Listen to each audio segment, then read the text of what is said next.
I want these pants to be baggy, but fitted at the waist and the ankles. I don't like gathers, so I'm actually going to pleat them at the waist, in the front, and the back. I want ventilation panels along the side, made out of a cotton tulle, like a small fishnet, reinforced with panels at the hip and the knee for extra strength. This should be what they look like at the end. I'm going to alter a pattern, so I need to get my waist and hip measurements, paying extra attention to the difference between the front and the back. The back pieces of pants tend to be larger than the front. I also want them to be 3 inches larger than my current leg measurements to account for muscle gain. The side panels add 2 extra inches to the leg circumference anyway, which can be for movement and such. I want the calves to also be loose. I want my ankle bands to be fitted, maybe 1/2 inch looser than the measurement that I get.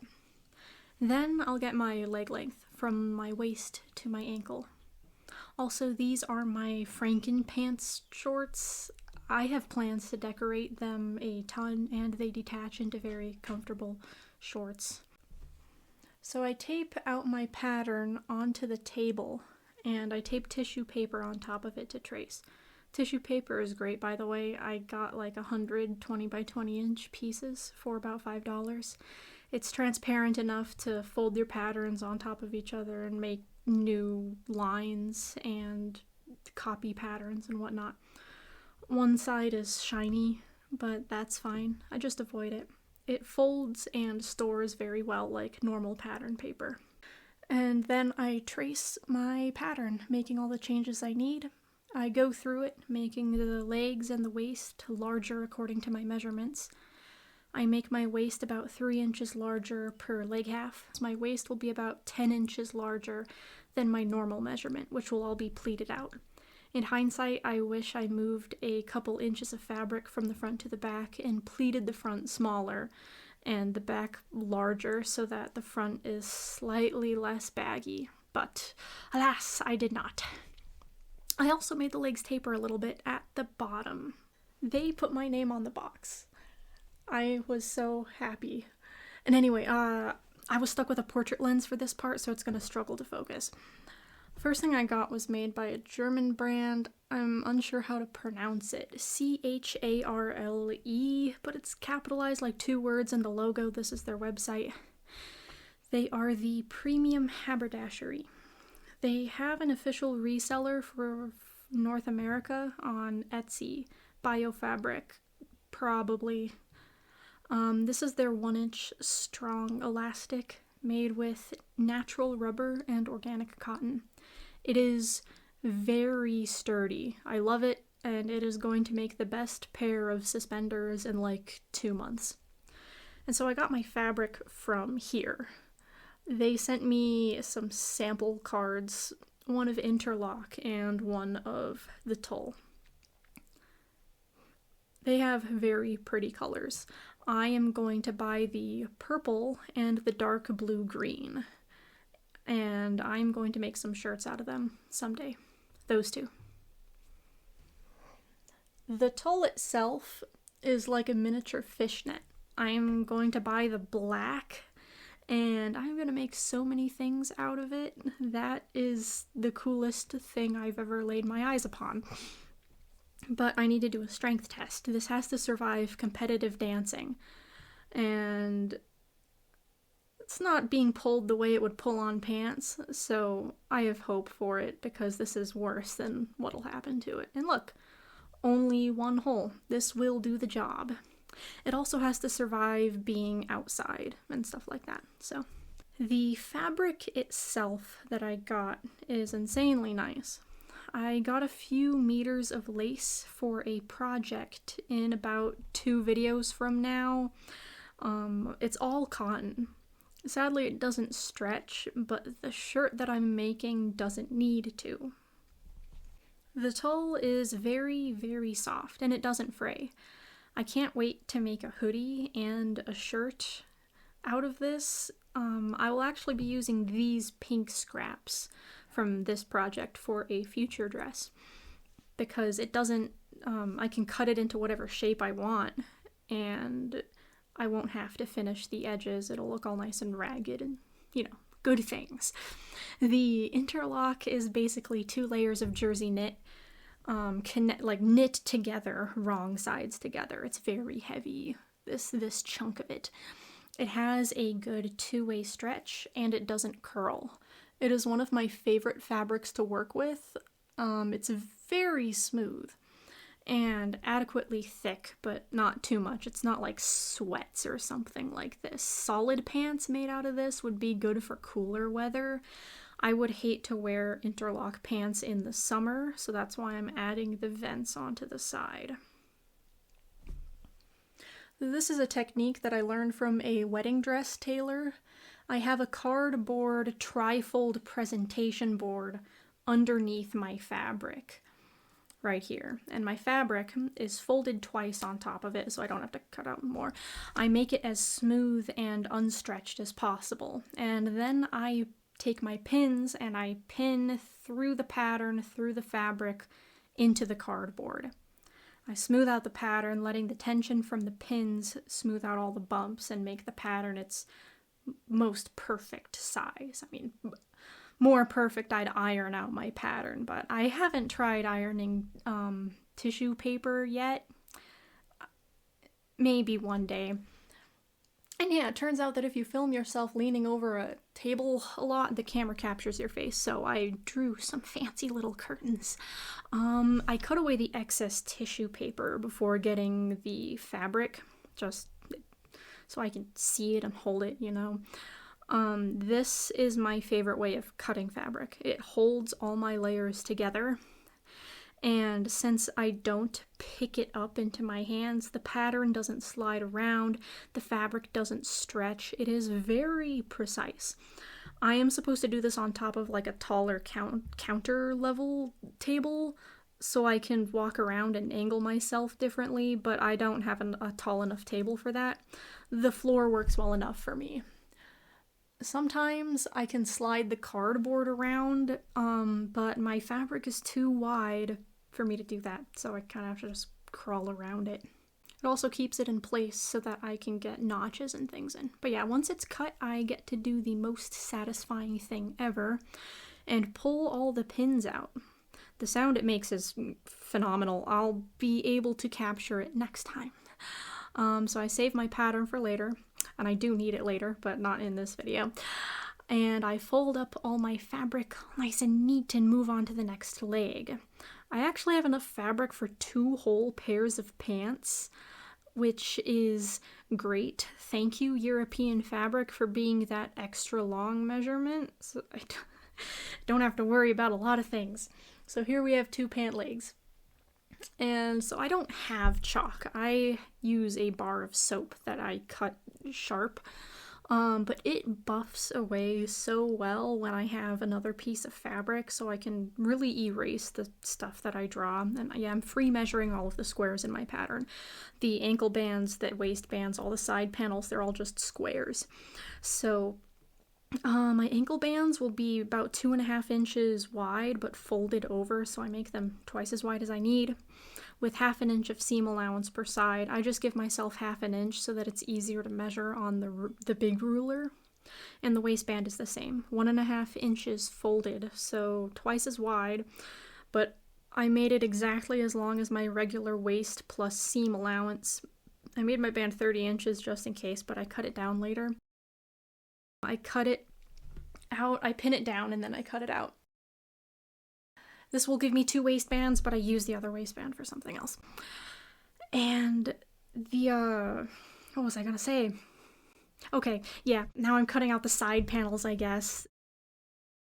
They're all 2 inches wide, with a 1/2 inch of seam allowance per side. The hip ones are about 7 inches long, the knee ones are around 5 inches long.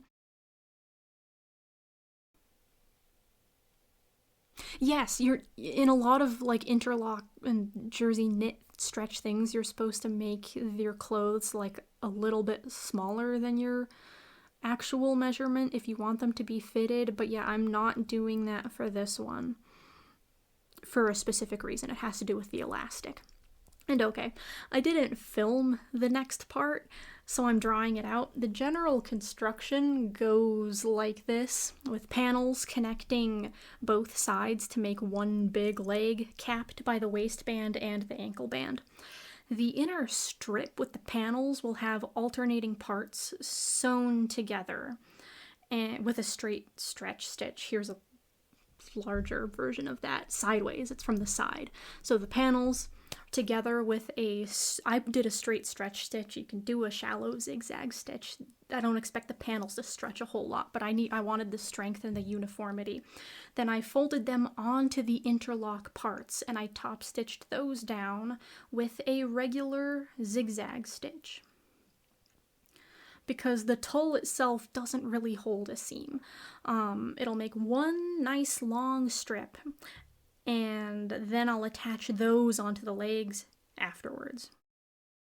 So I tested out a zigzag stitch and a straight stitch on the tulle to see which one would hold it better. As I imagined, the zigzag makes the tulle's holes unevenly spaced, and I was worried that it would put too much strain on certain parts of the fabric when stretched or worn.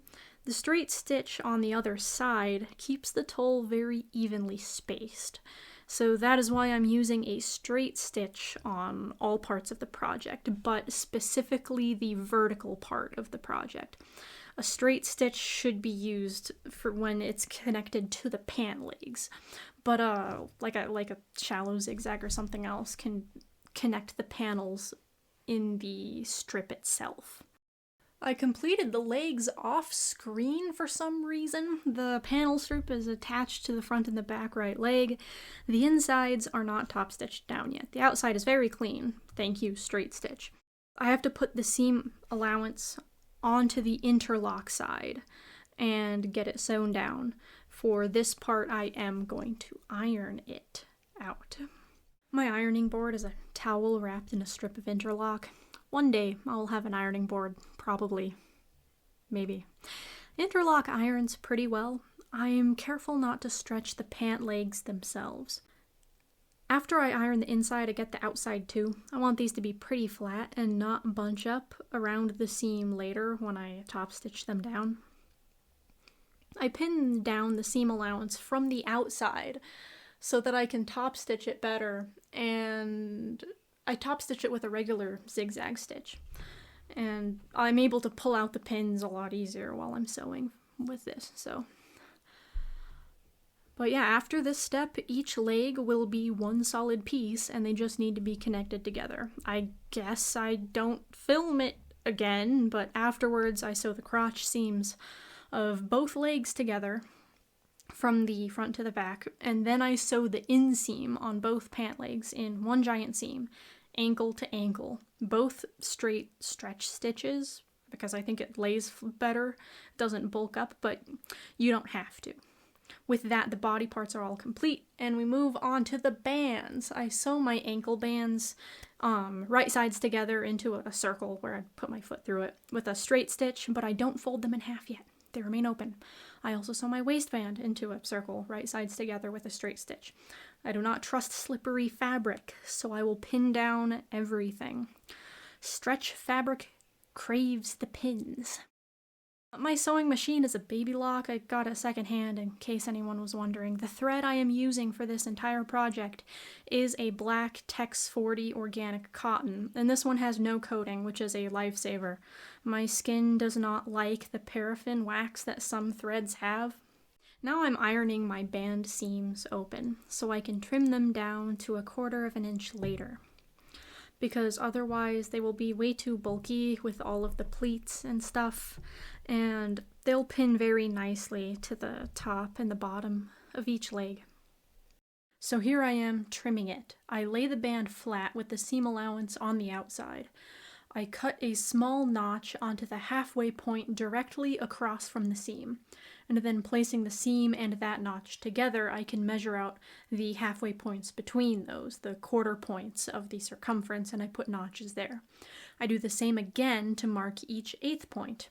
I did the same for the pant leg. The idea is that I will pin the pant leg and the band together at each notch and seam, and there will be a lot of extra leg fabric that I will turn into pleats.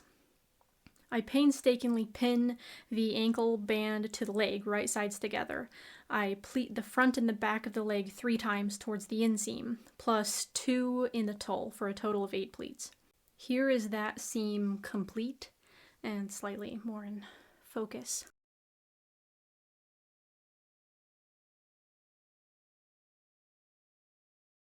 So now I get to sew through all those layers of fabric. This one I do sew on with a zigzag, stretch stitch. The ankle band will stretch over my heel, and I want it to have more sideways give, especially if I have to pull it up to my calf for some reason. I'm going so slowly in this clip, even though it's sped up, because I am making the needle move by hand. I especially don't like sewing stretch fabric or stretch stitches over really thick seams, so I do it by hand sometimes to have a little bit more control, usually over parts that I make sure don't fold backwards or something like that. And my pleats turn out so well.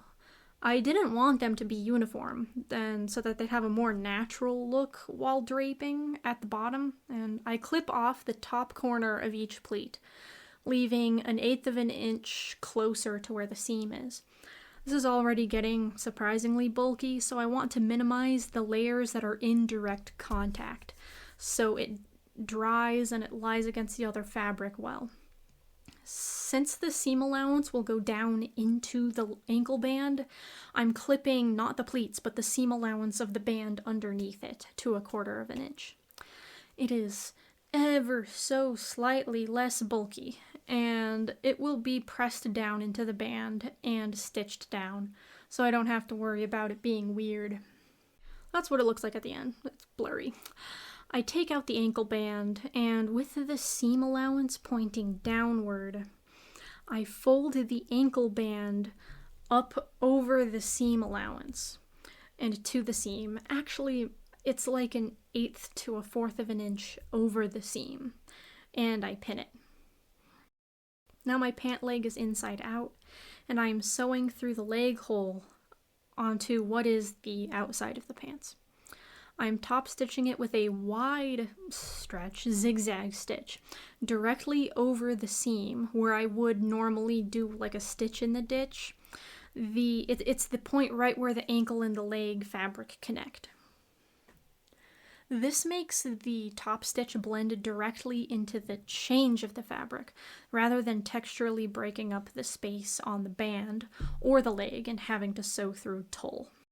This is the stitch from the inside. It catches the raw edge of the band perfectly. If I flip it over to the outside, that's what the top stitch looks like. I think it looks really cool. Let me explain the waist pleats.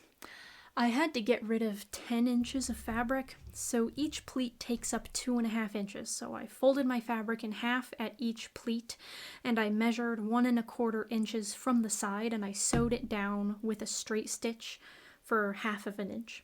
I'm ironing them open. I made my elastic also the exact measurement of my waist circumference, because this thing is very sturdy and tough. If it's any smaller than my waist, it will cut into me. My body will not stretch it out naturally. It'll be painful. It's very strong. I sewed my waistband fabric to the top of my pants, the exact same way that I sewed the ankle bands, right sides together, pleats open with notches matching the quarter points. This time I did iron the seam allowance upwards towards the band, and I clipped off the corners and overlapping allowances of my pleats, and I trimmed down the allowance of the band fabric. And I am able to fold it over, just like I did with the ankle bands. I am setting the waistband around 1/4 inch above where the seam allowance reaches. I pin it all down. Here I'm actually marking with a pin where I want my band to overlap. Then I am setting it onto the table to pin. I am not practicing bad technique by pinning it while lifting it up. I promise, Nancy, I promise. And finally, I get to top stitch over the ditch, like I did before with my zigzag stretch stitch.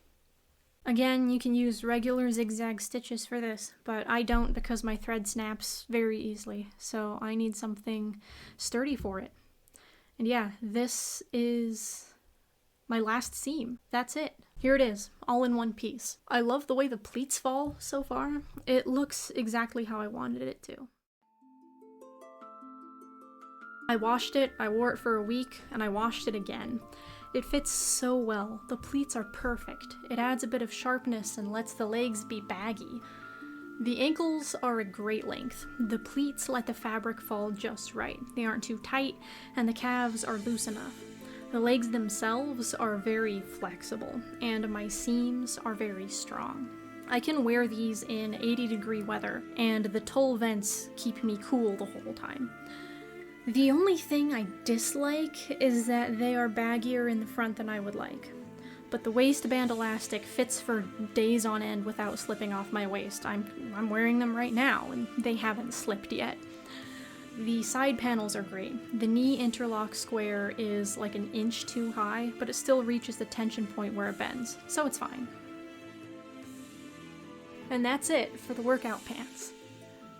Thanks for watching.